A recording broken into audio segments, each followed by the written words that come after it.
Hello, Jazz. Hello! Ngayong hapon, nara kami diya sa Asok, ari si Jazz Radios.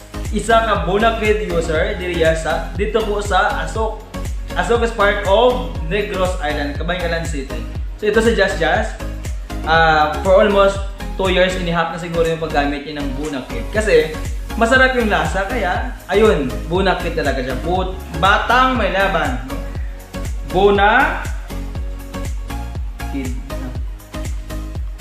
Bonakid, no? Kaya sa Wyatt Company, sana ay ma-discover nyo at ma-interview din yung bata na to kasi mahal na mahal niya talaga yung Buna na gatas. Ang sarap kasi, kahit ako gusto kong uminom ng Buna, no? Puntahan natin ulit.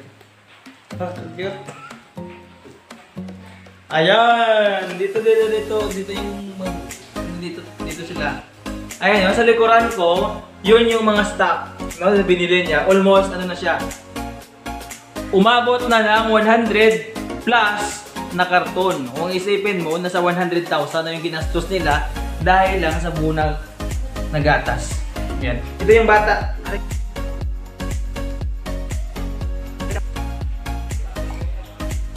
Bonakid, batang may laman. Ayun, no? Ayun yung mga gatas nila. Kita nyo yan. Ayan. Hello, Jazz. Bye-bye. Thank you so much. Sana may discover kami. May discover yung bata na to na user siya.